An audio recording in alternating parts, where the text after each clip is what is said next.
Hello dear students, welcome back to my channel Physics SPC CBSE board paper 2024 set 3 है, code ये है, question number 25। The figure shows a circuit with 3 ideal battery. Find the magnitude and direction of current in the branch AG, BF and CD। ठीक है, ये Kirchhoff's law का question है। देखो, इसमें सबसे बड़ी प्रॉब्लम बच्चों को होती है करंट का डिस्ट्रीब्यूशन करने में। तो आप करंट का डिस्ट्रीब्यूशन कुछ भी कर सकते हो, बस 2-3 पॉइंटों का ध्यान रखें। पहला, कि किसी भी बैटरी के पॉजिटिव टर्मिनल से जितनी करंट लीव करे, नेगेटिव में उतनी ही एंटर करनी चाहिए। अब जरूरी नहीं कि पॉजिटिव टर्मिनल से करंट लीव ही करे बेटा, ये डिस्चार्जिंग ऑफ सेल होता है। उल्टा भी हो सकता है कि करंट एंटर कर रही हो पॉजिटिव टर्मिनल में, ऐसे ये चार्जिंग ऑफ द सेल है। लेकिन जितनी करे उतनी ही होनी चाहिए, I और I सेम होना चाहिए बेटा, एक पॉइंट। दूसरा, एक सिंगल वायर में जिसमें कोई जॉइंट नहीं है, एक ही दर्शन में एक ही मैग्नीट्यूड का करंट फ्लो करा सकते हो आप। ऐसे नहीं कर सकते कि आप एक सिंगल वायर में 2 अपोजिट दर्शन में करंट फ्लो करा दो, ऐसे गलत है। डायरेक्शन अपोजिट नहीं होनी चाहिए और अलग अलग मैग्नीट्यूड का भी नहीं होना चाहिए। ऐसा नहीं कि इसी में I1 और इसी में I2। बस ये कुछ पॉइंट याद रखो, फिर जो आप करंट का डिस्ट्रीब्यूशन कर दोगे वो सब सही है। अब बच्चे सोचते हैं कि इससे बैटरी से करंट निकालूं, कि इससे निकालूं, कि इससे निकालूं। किसी से भी निकाल लो, है ना, किसी से भी। जैसे मैं इससे करंट निकाल देता हूं, लिख लेता हूं कि लेट कर लेता हूं कि I करंट निकाल दी मैंने पॉजिटिव टर्मिनल से। यहां से करंट आई, 2 भागों में टूटी, इस जगह पे ब्रेक हुई, तो इस जगह पे मान लो ये करंट I1 है और इस जगह पे ये करंट I2 है, ऐसे। अब देखो, इसमें जैसी मैंने यहां करंट डिवाइड करी तो 3 अननोन करंट हो गई, एक I, एक I1, एक I2। अब यहां एक पॉइंट ध्यान देने वाला है, एक अननोन करंट की वैल्यू जब आप करंट डिस्ट्रीब्यूशन कर रहे हो तो अननोन करंट को इंक्रीज नहीं करना चाहिए बेटा। अब ये 3 हो गई, तो इसमें इस जगह पर जंक्शन लॉ लगा लो, जंक्शन लॉ B पॉइंट पर। At point B Kirchhoff's junction law, KCL law पहले लगा लो, KCL किरचॉफ करंट लॉ। ये क्या कहता है, जंक्शन पर आने वाली करंट है ये I, ये 2 भागों में डिवाइड हुई है, तो I1 प्लस I2। तो अब यहां से आप I2 निकालोगे ना, तो I2 की जो वैल्यू है आपकी, या फिर I की value I1 plus I2 put कर देना। ये फर्स्ट इक्वेशन हो गई, मान लो, ऐसे समझ लो, ठीक है, ये ध्यान रखना। तो अगर I की वैल्यू आप I1 प्लस I2 पुट कर दोगे ना, तो 2 करंट अननोन हो गई, एक I1 और एक I2। अब ये करंट ऐसे आ रही है I2, और ये करंट ऐसे, तो यहां तक I2 आई, और ये इधर से आ रही है I1, इधर से आ रही है I1, दोनों इस जगह में मीट कर जाएंगी, वापस I I1 I2 ऐड होंगे तो समित I तो हो जाएगा। अब तुम देखो, इस सेल्स के पॉजिटिव टर्मिनल में I2 एंटर करी है, नेगेटिव में I1 I2 ही निकली है।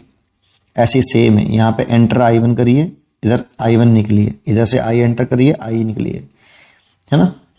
अब बच्चे सोचते हैं कि सर आपने तो इस वाले सेल से करंट निकाली, मैं इससे निकालता तो जैसे ये दोहा से बना लिया। आप चाहो तो इससे करंट निकाल सकते हो I, ऐसे।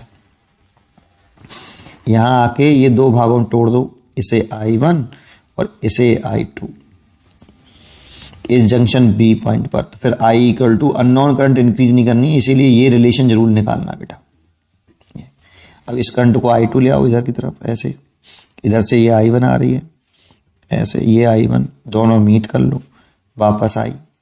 ऐसे भी करंट का डिस्ट्रीब्यूशन ये भी सही है और ये भी सही है। बड़ी बैटरी से निकालने की कोशिश करते हैं करंट हम हमेशा, है ना। तो ये 6 वोल्ट की, ये भी 6 वोल्ट की, ये 3 वोल्ट की। मतलब तुम 3 वोल्ट से भी निकाल दोगे ना तो कुछ नहीं होने वाला। बस जो रूल्स बताए हैं उस पर ध्यान दीजिए, उससे कोई फर्क नहीं पड़ता कि कौन सी बैटरी से आप करंट निकालते हो, सब सही होता है करंट का डिस्ट्रीब्यूशन। बच्चों को यही सबसे ज़्यादा कन्फ्यूजन होता है।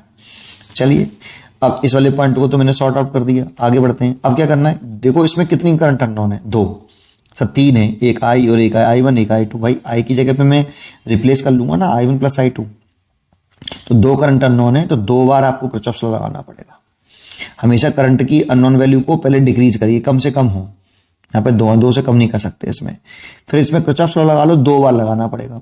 तो 2 क्लोज लूप ले लो, कोई से भी क्लोज लूप ले लो और कैसे भी घूम जाओ, क्लॉकवाइज एंटी क्लॉकवाइज, उससे कोई फर्क नहीं पड़ता। और कोई से भी दो क्लोज लूप में लगा लो आप Kirchhoff law, Kirchhoff voltage law, second law लगाना है। जैसे मैं इसमें लगाऊंगा और ऐसे घूम रहा हूँ। अब बच्चे सोचते हैं कि सर ऐसे ही क्यों, ऐसे उल्टे भी तो घूम सकते हैं। बिल्कुल घूम सकते हो, इसमें भी मैं ऐसे घूम जाता हूँ और मैं लिख रहा हूँ कि किरचॉफ वोल्टेज लॉ से KVL से लिख रहा हूँ और लूप ले रहा हूँ मैं क्लोज लूप ABFGA ऐसे, ठीक है। और शुरू कर दो। जैसे मैं A से शुरू कर रहा हूँ तो इस वाले पॉइंट का पोटेंशियल मैं VA लेट कर लेता हूँ, तो मैं लिखूंगा VA। जानते हो करंट की डायरेक्शन में चलने पर, जब हम करंट की डायरेक्शन में चलते हैं ना, तो करंट हमेशा high potential to low potential flow करता है। ये करंट जो फ्लो करता है वो high potential to low potential करता है। हाई पोटेंशियल मतलब प्लस, लो पोटेंशियल मतलब माइनस, बस इतना ध्यान रखिए। तो देखो हम चल ऐसे रहे हैं और करंट ऐसे फ्लो कर रहा है, तो इसका मतलब ये हाई पोटेंशियल है प्लस का है और ये लो पोटेंशियल है ये माइनस का है। तो आप इस वाले पॉइंट से इस वाले पॉइंट की तरफ आ रहे हो तो लो पोटेंशियल से हाई पोटेंशियल आ रहे हो, तो पोटेंशियल बढ़ रहा है घट रहा है, बढ़ रहा है, इसीलिए प्लस लगा लेंगे। कितना V बराबर IR होता है बेटा। तो I कितना है देखो, इसमें I2 है और R कितना है 2, तो 2I2। ये अब यहां आ गए तो देखो करंट हमेशा high potential to low potential ऐसे। अब हम यहां से जब इस वाले पॉइंट पर आएंगे तो फिर हम लो से हाई पोटेंशियल चल रहे हैं, तो लो से हाई चल रहे हैं तो पोटेंशियल बढ़ रहा है, फिर प्लस लगा लिया, है ना। कितना 4 × I।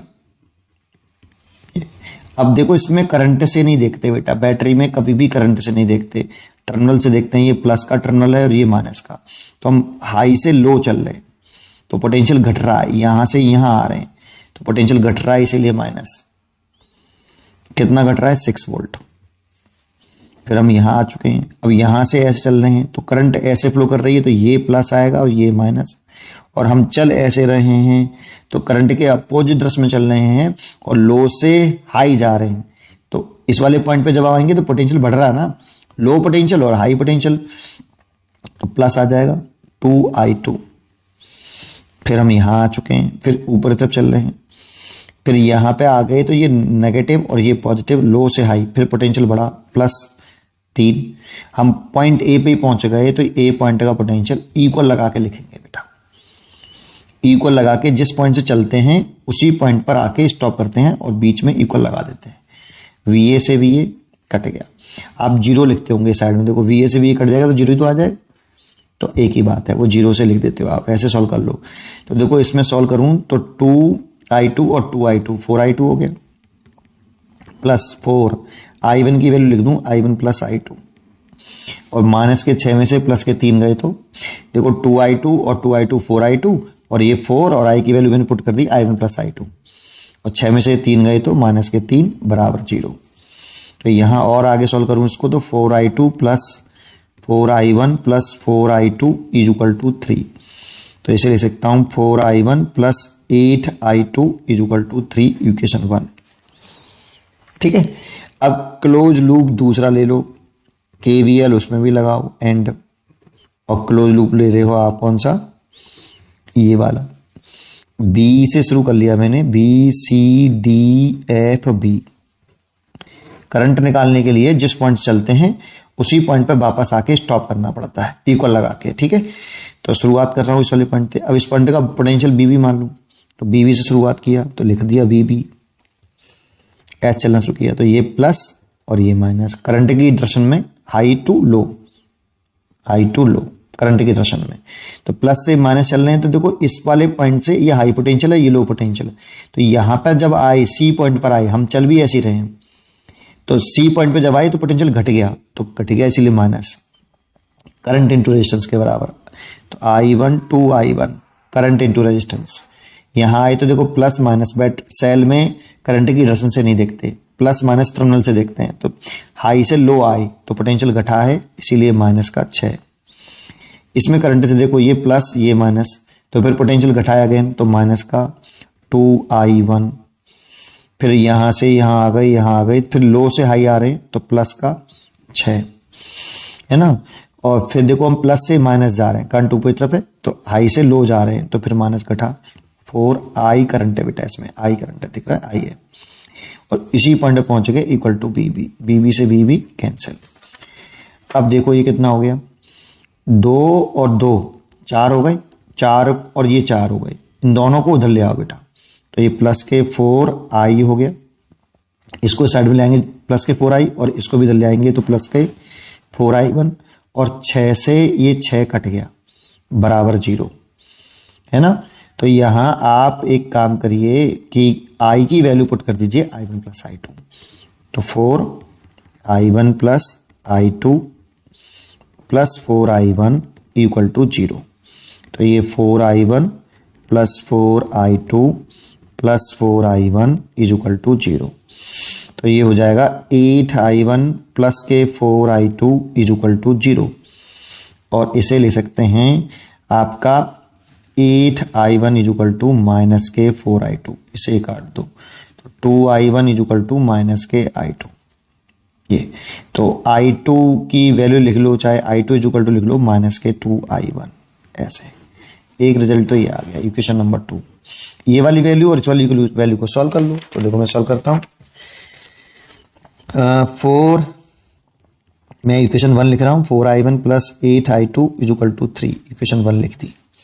अब इसमें 4i1 प्लस i2 की वैल्यू पुट कर देता हूँ माइनस के 2i1, तो माइनस का हो जाएगा, और 8 दूनी 16 हो जाएगा, 16i1 इज इक्वल टू 3, तो ये देखो 16 में से 4 गए तो माइनस के 12i1 आए इज इक्वल टू 3 आ गया, माइनस के 12i1 आए, तो i1 इज इक्वल टू आ गया माइनस के 3/12, दैट मीन्स i1 आ गया माइनस के 1/4 एम्पियर। अब बच्चे सोचते हैं कि गलत आया है, माइनस में करंट तो होता नहीं है, नहीं, माइनस साइन क्या इंडिकेट कर रहा है इस जगह पर, जो हमने करंट i1 की डायरेक्शन कंसीडर करी है ना, हमने करंट की डायरेक्शन देखो सी से डी मानी है, कैसे मानी है, सी से डी कंसीडर करी है, माइनस साइन इंडिकेट कर रहा है कि जो करंट की डायरेक्शन आपने सी टू डी कंसीडर करी है, करंट वैसी नहीं है, उल्टी होगी, डी से सी होगी, इसीलिए करंट i1 सी डी वाली ब्रांच में वो 1/4 एम्पियर है, और करंट की डायरेक्शन सी टू डी नहीं है, जो भी हमने मानी है उसके जस्ट उल्टा कर दो, माइनस साइन का मतलब ये है, तो डी टू सी है, तो एक तो ये आंसर हो गया बेटा आपका, है ना।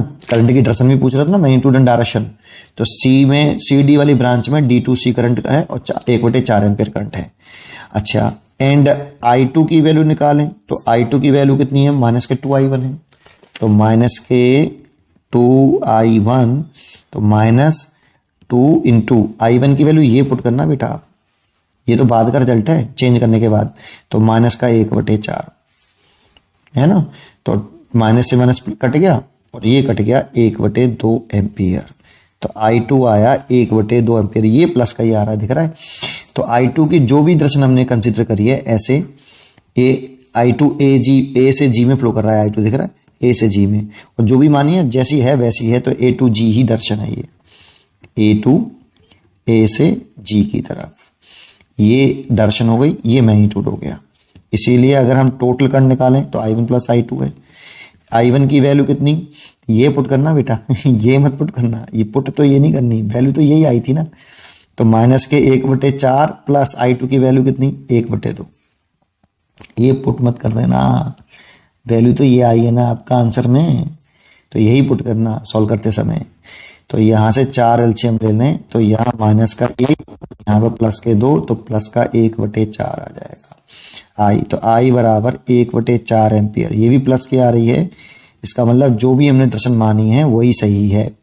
तो इसमें जो करंट फ्लो करेगी वो एफ टू बी करेगी, कैसे करेगी, एफ टू बी, ठीक है। तो ये डायरेक्शन समेत वैल्यू आ गई अब, है ना। तो अब आपको देखो इसमें एक ये डायग्राम को मैं यहां रिपीट कर लूं,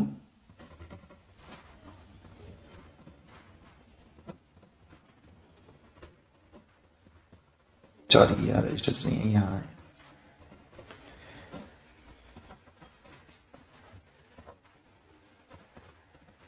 ऐसे ये डी था, ये सी था, ये बी, ये एफ, ये ए और ये जी। तो तब इसमें इस वाली ब्रांच में जो करंट थी वो किधर से किधर थी, डी टू सी थी। कितनी करंट थी, डी टू सी। तो इसमें एक्चुअल में करंट ऐसे रही होगी दर्शन 1 बटे कितनी 4 एम्पियर। आपको आंसर यहीं छोड़ देना है, बस मैं समझाने के लिए आपको कर रहा हूं। इसमें एफ टू बी रही, इसमें भी 1/4 एम्पियर रही ऐसे। अब ये दोनों इधर से आ रही होंगी, दोनों मीट करके कितनी करंट डालेंगे, दोनों जुड़ जाएंगे ना। 1/4 प्लस 1/4 1/2 होता है ना। तो ये करंट 1/2 रही होगी ए टू जी। एक्चुअल में कहानी ये रही होगी। उम्मीद करता हूं आपको ये नहीं करना है, आपको बस ये ऐसे लिख के यहीं छोड़ देना आंसर, है ना। बस दर्शन इंडिकेट कर देना ऐसे और ऐसे, ठीक है। पढ़ते रहिए और खुश रहिए।